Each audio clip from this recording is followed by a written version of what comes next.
नमस्कार श्रोताओं। हम गीता के प्रथम अध्याय अर्जुन विषाद योग में से अर्जुन के विषाद के बारे में सुन रहे थे।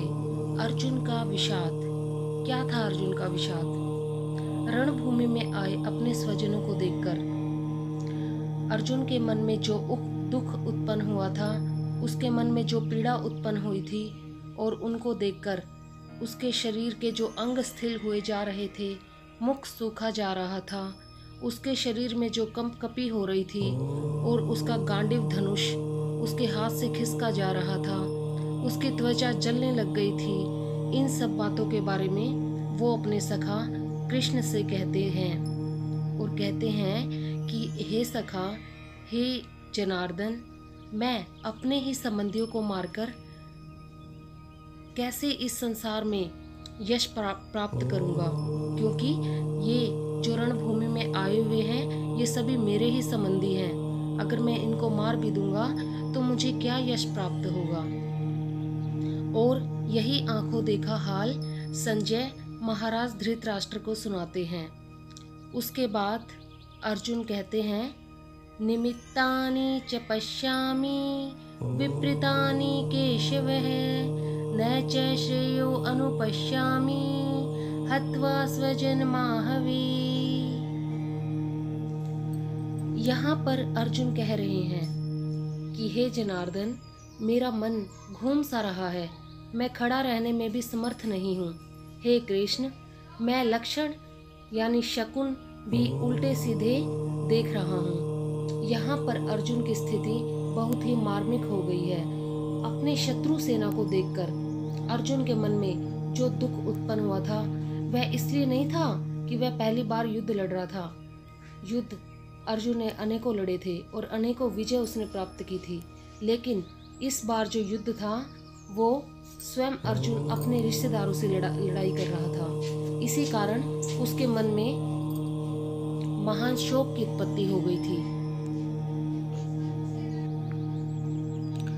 तो इस प्रकार से श्रोताओं, यहाँ पर अर्जुन का विषाद, उसका दुख हमें दिखाई दे रहा है कि कैसे अर्जुन अपनों को मारना नहीं चाहता था। युद्ध उसने काफ़ी लड़े थे, लेकिन इस बार उसकी लड़ाई अपने रिश्तेदारों से थी। अपनों की बात आने पर हम भी ऐसे ही कर जाते हैं और अपने कर्तव्य से पीछे हट जाते हैं, लेकिन कर्तव्य कर्तव्य ही होता है। उसमें चाहे हमें अपना कुछ भी बलिदान करना पड़े। हमारी जो बॉर्डर है, हमारी जो सेना है, अगर वो यही सोचने लगे कि परिवार के लिए हमें घर पर रहना चाहिए, अगर हम मर जाएंगे तो हमारे परिवार वालों का क्या होगा, तो ऐसा सोचकर वो कभी भी अपने कर्तव्य को पूरा नहीं कर पाएंगे। इसीलिए भगवान कृष्ण ने कहा है कि कर्म करने में ही तेरी इच्छा हो, फलों में नहीं, यानी परिणाम में नहीं। कर्म कर, फल की चिंता मत कर। यही संदेश हमें भगवान श्री कृष्ण गीता में देते हैं। उसके बाद अर्जुन के विषाद के बारे में आगे पढ़ लेते हैं। न कांक्षे विजयम कृष्ण न च राज्यम सुखानि च किम नो राज्येन गोविंद किम भोगैर्जीवितेन वा। देखो, यहाँ पर अर्जुन कितने बहाने लगा रहा है कि एक युद्ध से मैं बच जाऊं। ये जो रिश्तेदारों के खिलाफ मेरा युद्ध हो रहा है, ये किसी तरह से रुक जाए। इसके लिए अर्जुन अपने सखा जनार्दन से, श्री कृष्ण से कहता है कि अपने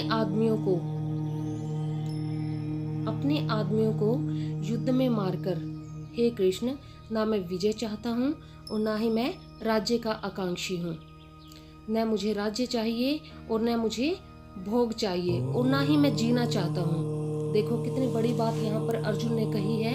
अपने कर्तव्य से विमुख होने के लिए वह कृष्ण के सामने बिल्कुल दयनीय अवस्था में अपनी स्थिति को बयान कर रहा है और कहता है कि अपने आदमियों को युद्ध में मारने में मुझे कोई अच्छाई नहीं दिखाई देती है। हे कृष्ण, मुझे जीत, राज्य और सुख वैभव कुछ भी नहीं चाहिए। अर्थात अर्जुन यहाँ पर युद्ध से विमुख हो रहा था और वह युद्ध नहीं करना चाहता था स्वजनों के खिलाफ। आगे अर्जुन कहता है, ये शामर्थे कांक्षितम नो राज्यम भोगः सुखानि च तै इमे अवस्थिता युद्धे प्राणांस त्यक्त्वा धनानि च। अर्थात इस प्रकार से अगर मैं युद्ध में जीत भी गया और मुझे राज्य प्राप्त हो भी गया तो मैं उस राज्य का, उन सुख और भोगों का भोग कैसे कर पाऊंगा। अर्थात अगर ये चीज़ें मेरे पास आ भी गई तो मैं इनको भोग नहीं सकूंगा। और अपनों से दूर होकर, अपने रिश्तेदारों से दूर होकर तो मुझे ये सब चाहिए भी नहीं, चाहे बेशक मेरे प्राण ही क्यों न चले जाएं। आचार्यः पितरः पुत्रास्तैव च पितामहा मातुलः श्वशुरः पुत्रः श्यालः संबंधिनस्तथा। अर्थात यहाँ पर अर्जुन कहता है, हे मधुसूदन, हे कृष्ण, इन द्वारा मारा जाने पर भी, अर्थात तीनों लोकों के राज्य के लिए भी मैं इन सबको मारना नहीं चाहता हूँ। ये जो सारे मेरे दादे, मामे, ससुर, नाती, साले और रिश्तेदार इस युद्ध में शामिल हुए हैं, उनको मैं भोगों के लिए और राज्य के लिए मारना नहीं चाहता हूँ, क्योंकि ये मेरे पिता में हैं, दादाजी, इनकी गोद में मैं खेला हूँ। और अक्सर हम कर्तव्य के सामने इन्हीं बातों को याद करके कमज़ोर पड़ जाते हैं। जब हमें कभी अपनों से दूर जाना पड़ता है अपने कर्तव्य पालन के लिए तो हम नहीं कर पाते हैं। एतान हन्तुम इच्छामि गतोऽपि मधुसूदन अपि त्रैलोक्य राज्यस्य हेतुः किं न मही कृते। यहाँ अर्जुन कहता है कि हे जनार्दन, हे कृष्ण, इनके द्वारा मारा जाने पर अथवा तीनों लोकों के राज्य के लिए भी मैं इन सबको मारना नहीं चाहता। यहाँ पर अर्जुन ने बिल्कुल ही अपने हथियार डाल दिए हैं और वह कहता है, बेशक मेरे शत्रु मुझे मार डालें, लेकिन फिर भी मैं अपने शत्रुओं को मारना नहीं चाहता हूँ। यानी अर्जुन पूर्ण रूपेण अपने आप को समर्पित कर देता है भगवान कृष्ण के सामने और कहता है कि मैं युद्ध नहीं करना चाहता, क्योंकि मैं अपनों को कभी नहीं मार सकता और ना ही मैं इन्हें मारना चाहता हूँ। निहत्ते धार्तराष्ट्रान् का प्रीतिः सयार्जुनार्दन पापमेवाश्रेदस्मान् हत्वैतान् आततायिने। देखो यहाँ पर आततायी एक शब्द प्रयुक्त हुआ है और मनुस्मृति के अनुसार अनिष्ट करने के लिए आते हुए आतताई को बिना विचारे ही मार डालना चाहिए। जो लोग धर्म के रास्ते पर नहीं चलते उनके लिए मनुस्मृति में कहा गया है कि बिना विचारे उस व्यक्ति को मार डालो। आतताई के मारने से मारने वाले का कुछ भी दोष नहीं होता है, उसको कोई भी दोष नहीं लगता है। इस आतताई के लक्षण वशिष्ठ स्मृति में इस प्रकार से बताए गए हैं। आतताई कौन होता है? आतताई का शाब्दिक अर्थ होता है दुष्ट, यानी जो बुरे कर्म करता है। और वशिष्ठ स्मृति में बताया गया है जो आग लगाने वाला होता है, विष देने वाला होता है, हाथ में शस्त्र लेकर मारने को तैयार, धन का हरण करने वाला होता है, जमीन छीनने वाला होता है किसी की, या किसी की स्त्री का हरण करने वाला होता है। ये 6 प्रकार के जो लोग होते हैं ये आतताई में आते हैं, अर्थात दुष्ट इंसानों में आते हैं। और अब ये सारे लक्षण दुर्योधन आदि कौरवों में पूरी तरह से पाए गए हैं। जैसे लाक्षा भवन में आग लगाकर उन्होंने पांडवों को जलाने की कोशिश की थी, भीम के भोजन में विष मिला दिया था, हाथ में शस्त्र लेकर मारने को तैयार ही थे और जुए में छल करके पांडवों का समस्त धन और संपूर्ण राज्य हर कर लिया था। अन्यायपूर्वक द्रौपदी को भरी सभा में लाकर उसका घोर अपमान किया गया था और जयद्रथ द्रौपदी को वन में हर कर ले गया था। ऐसी अवस्था में जब यह सिद्ध हो जाता है कि कौरव आतताई थे तो अर्जुन के इस कथन का क्या औचित्य है कि उनके मारने से उसे पाप लगेगा, अर्थात यह गलत है। अर्जुन का यह कहना कि हे कृष्ण, धृतराष्ट्र के पुत्रों को मारकर हमें क्या प्रसन्नता होगी, इन दुष्टों को मारकर तो हमें पाप ही लगेगा, ये बातें अर्जुन को बिल्कुल शोभा नहीं देती, क्योंकि आतताइयों को मारना बिल्कुल भी पाप लगाने वाला नहीं होता है। तस्मान्नार्यः वयं हन्तुं धार्तराष्ट्रान् सौबान्धवान् स्वजनं हि कथं हत्वा सुखिने श्याम माधवे। यहाँ पर अर्जुन के कहने का अर्थ क्या है कि इसलिए हे कृष्ण, अपने ही भाइयों धृतराष्ट्र के पुत्रों को मारने के लिए हम योग्य नहीं हैं। यहाँ पर अर्जुन एक और तर्क दे रहा है भगवान श्री कृष्ण को कि देखिए मेरे सखा, मेरे मित्र, कि हम इनको अगर मारेंगे तो हमारे लिए यह उचित नहीं है। माना कि दुर्योधन आतताई हैं, उसके भाई जो हैं वो दुष्ट हैं, लेकिन हम तो सही हैं, हम तो धर्म के मार्ग पर चल रहे हैं, हम क्यों उन्हें मारे? क्योंकि अपने ही कुटुंबियों को मारकर हम कैसे सुखी हो सकेंगे।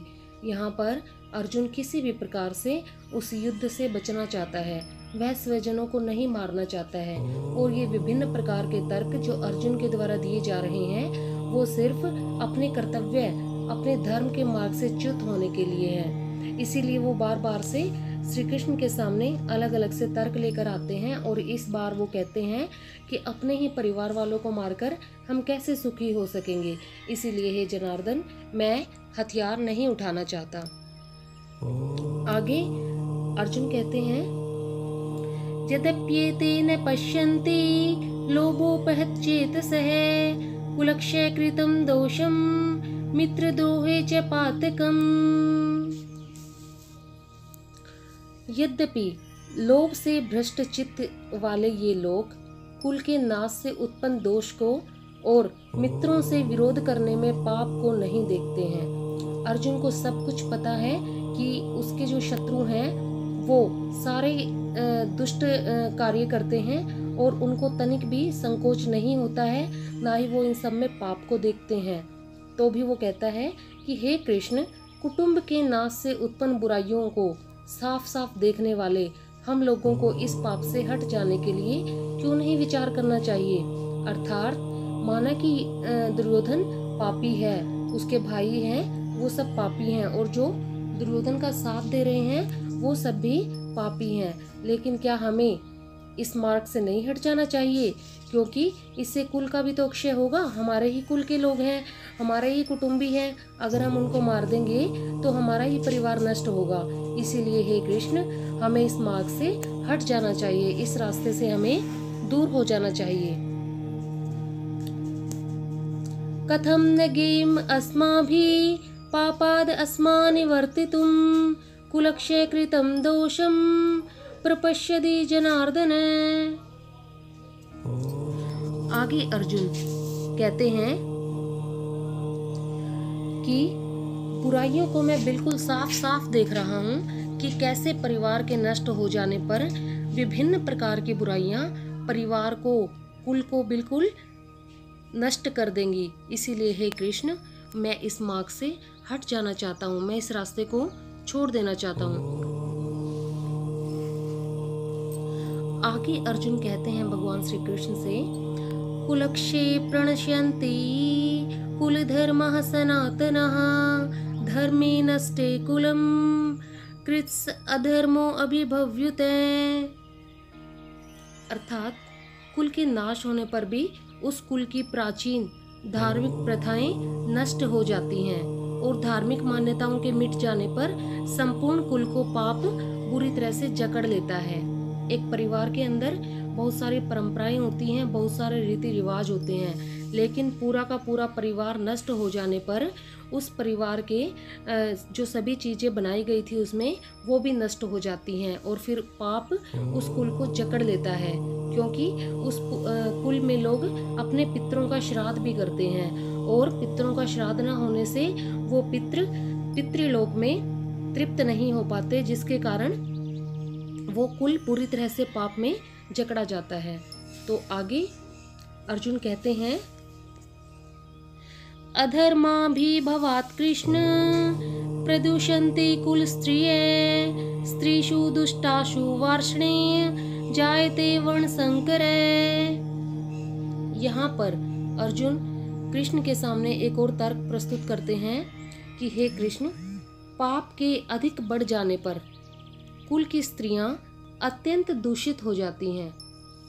जब पाप बढ़ जाते हैं तो कुल की स्त्रियां, यानी जब युद्ध के कारण सारे पुरुष अगर युद्ध में नष्ट हो जाएंगे तो कुल की स्त्रियां दूषित हो जाएंगी, करप्ट हो जाएंगी, व्याभिचारिणी हो जाएंगी। और हे वार्ष्णेय, यहाँ पर अर्जुन एक संबोधन का प्रयोग करते हैं भगवान कृष्ण के लिए, वार्ष्णेय। इसका अर्थ है कि भगवान विष्णु वंश में उत्पन्न हुए थे, इसीलिए उनको कृष्ण वार्ष्णेय कह रहे हैं। और हे वार्ष्णेय, स्त्रियों के भ्रष्ट हो जाने पर वंश संकर उत्पन्न होता है, अर्थात दोगली संतान पैदा होने लग जाती है। तो इस प्रकार से पूरा का पूरा कुल नष्ट हो जाता है और बुराई के मार्ग पर जो होने वाली संतानें हैं वो बुराई के मार्ग पर चलने लग जाती हैं, जिसके कारण उस कुल में बहुत ज्यादा पाप बढ़ जाता है। आगे अर्जुन तर्क देते हैं, संकरो नरकायैव कुलघनानां कुलस्य च पतन्ति पित्रो हेषां लुप्तपिंडोदक क्रिया। अर्थात वर्ण संकर कुल घातियों को और कुल को नरक में ले जाने के लिए ही होता है। वर्ण संकर यानी दोगली जो संतान होती है वो अपने कुल का नाश करने वालों को और उस कुल को नरक में ले जाने के लिए ही पैदा होती है। लुप्त हुई पिंड और जल की क्रिया वाले, अर्थात श्राद्ध और तर्पण से वंचित इनके पितृ लोग भी अधोगति को प्राप्त होते हैं, क्योंकि वर्ण संकर संतान के कारण पितरों के लिए जो श्राद्ध क्रियाएं होती हैं और तर्पण इत्यादि होते हैं वो नहीं हो पाते, जिनके कारण इन लोगों के पितर लोग भी अधोगति को प्राप्त होते हैं, अर्थात उनकी जो गति है वो नीची गति हो जाती है। वो स्वर्ग को नहीं जाते अपितु नरक को चले जाते हैं। इस प्रकार से अर्जुन आगे तर्क देते हुए कहते हैं, दोषैरेतै कुलघनानां वर्ण संकर कारकै उत्साधन्ते जाति धर्मा कुल धर्माश्च शाश्वता। यहाँ पर अर्जुन क्या कहना चाहते हैं कि हे कृष्ण, वर्ण संकर उत्पन्न करने वाले इन दोषों से कुल घातियों के सनातन जाति धर्म और कुल धर्म नष्ट हो जाते हैं। पिछले श्लोक में अर्जुन ने कहा था कि वर्ण संकर कुल घातियों को तथा सारे कुल को नरक में ले जाता है, साथ में उनके पितरों का भी पतन कर देता है। यहाँ पर वह कहता है कि जिन दोषों के कारण वर्ण संकर उत्पन्न होता है वे उनके प्राचीन जाति धर्मों और कुल धर्मों को भी नष्ट कर देते हैं, जैसा पिछले श्लोकों में बताया भी जा चुका है।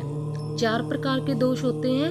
पहला है कुल का नाश, उसके बाद है कुल के नाश से कुल धर्म का नाश, और तीसरा है कुल धर्म के नाश से पापों की वृद्धि, और चौथा है पापों की वृद्धि से कुल स्त्रियों का व्यभिचार आदि दोषों से दूषित हो जाना।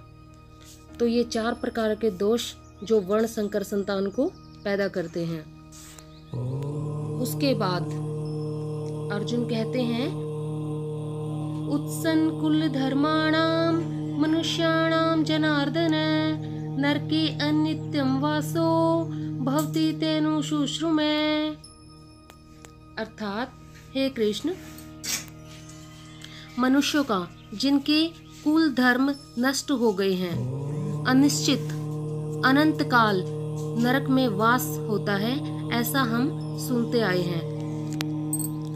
देखिए यहाँ पर अर्जुन कहते हैं कि हे कृष्ण, जिनके कुल धर्म नष्ट हो जाते हैं ऐसे लोगों को नरक में वास करना पड़ता है अनंत काल तक, यानी उनकी मुक्ति नहीं होती है।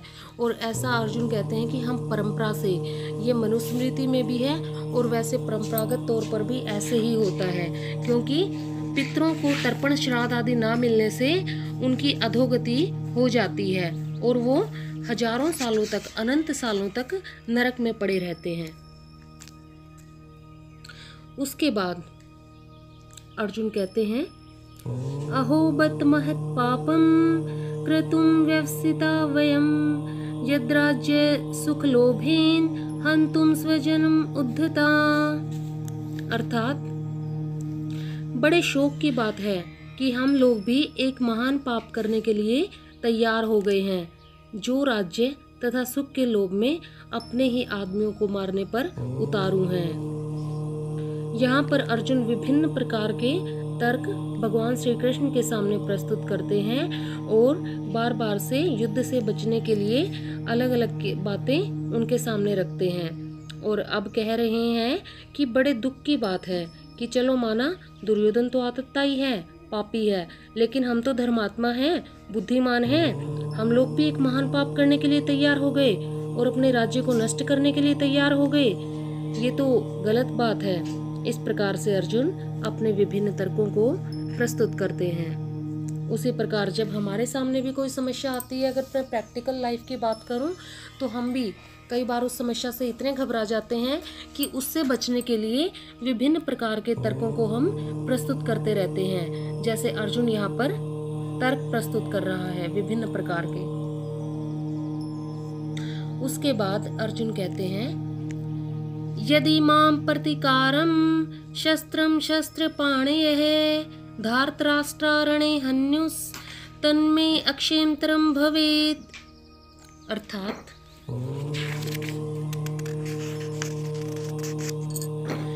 अगर सामना न करने वाले एवं शस्त्र रहित मुझको हाथ में हथियार लिए हुए धृतराष्ट्र के पुत्र युद्ध में मार डालें तो वह मेरे लिए अधिक कल्याणकारी होगा। अर्थात इस प्रकार से मरने को मैं ज्यादा श्रेयस्कर समझूंगा। तो यहाँ पर अर्जुन क्या कह रहे हैं कि वो किसी भी प्रकार से अपने कुल के मनुष्यों को मारना नहीं चाहते हैं और युद्ध से बचने के लिए हर तरह का हथकंडा यहाँ पर अपना रहे हैं और बहाना लगा रहे हैं। और यहाँ पर वो क्या कहते हैं कि अगर सामना न करने वालों और शस्त्र रहित यानी निहत्थे, अगर मैं निहत्था भी हूँ और मुझको हाथ में हथियार लेकर धृतराष्ट्र के पुत्र यानी कौरव मुझे मारने आए या मुझे मार ही डालें तो यह और भी ज्यादा मेरे लिए कल्याणकारी होगा। अर्थात मैं इस चीज को ज्यादा अच्छा मानूंगा कि वो आए और मेरा वध कर दें। संजय उवाच एवं उक्ते अर्जुनः संख्ये रथोपस्थे उपाविशत् विसृज्य शशरं चापं शोक संविघ्न मानसः। अर्थात अब संजय कहते हैं महाराज धृतराष्ट्र से कि हे राजन, रणभूमि में शोक से दुखी मन वाला अर्जुन इस प्रकार कहकर बाण सहित धनुष को छोड़कर रथ के पिछले भाग में बैठ गया। अर्थात अर्जुन ने पूर्ण रूप से अपना मन बना लिया कि उसने किसी भी हाल में युद्ध नहीं करना है।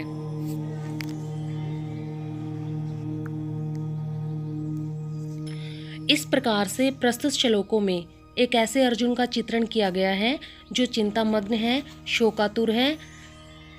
तनिक कल्पना कीजिए योद्धा शिरोमणि उस अर्जुन की जिसका नाम मात्र ही शत्रु का दिल दहलाने के लिए पर्याप्त था, जिसके गांडीव की टंकार सुनते ही उसे अपने सामने मौत नाचती हुई दिखाई देती थी, जिसने अपने जीवन में बहुत सारे युद्ध लड़े थे और गाजर मूली की तरह अपने दुश्मनों के सिरों को छेद दिया था और इतना रक्तपात उसने मचाया था। आज वही अर्जुन मैदान छोड़कर भाग रहा है। ऐसा क्यों है? क्योंकि आज पहली बार उसे अपनों से युद्ध करना पड़ रहा है। उसे अपने चारों ओर दोनों पक्षों में अपने ही कुटुंबियों, बंधु बांधवों, नाती संबंधियों, सखा साथियों, आचार्य पितामहों, पुत्र पौत्रों, एक दूसरे के लहू के प्यासों को खड़ा देखा। ममत्व का और मोह का एक अभूतपूर्व भावोद्रेक उसमें प्रस्फुटित हो पड़ा, यानी मोह से वह ग्रस्त हो गया। अपने आदमियों स्वजनों की हत्या से जनित दुष्ट परिणामों की एक विचार श्रृंखला उसके मस्तिष्क में खनखना उठी। उसने अपने सखा कृष्ण को बताया कि किस प्रकार स्वजन वध से कुलक्षय होगा, कुलक्षय से कुल धर्मों का नाश होगा, उससे पापों का बाहुल्य होगा, उसके कारण कुल स्त्रियों का दूषित हो जाना, उनके द्वारा वर्ण संकर संतानों की उत्पत्ति होना, वर्ण संकर से नरक भोग और पितृ पतन, ऐसा होने पर सनातन जाति धर्मों और कुल धर्मों का ह्रास होगा। तो इस प्रकार से यहाँ पर अर्जुन को चारों तरफ अंधकार ही अंधकार दिखाई देता है। और यहाँ पर अगले अध्याय में कैसे भगवान श्री कृष्ण उसका मार्ग प्रशस्त करेंगे, कैसे उनको आत्मा और परमात्मा का ज्ञान देंगे, सांख्य योग के बारे में उनको बताएंगे। हमारे प्रसिद्ध धर्म गीता जो ग्रंथ है हमारा, उसकी जो मेन है, उसके अंदर जो मेन बातें जो बताई गई हैं वो अगले अध्याय में वो आपके सामने बताई जाएंगी। ये जो पहला अध्याय था अर्जुन विषाद योग यहीं पर समाप्त होता है और शीघ्र ही आपके सामने अध्याय 2 प्रस्तुत किया जाएगा।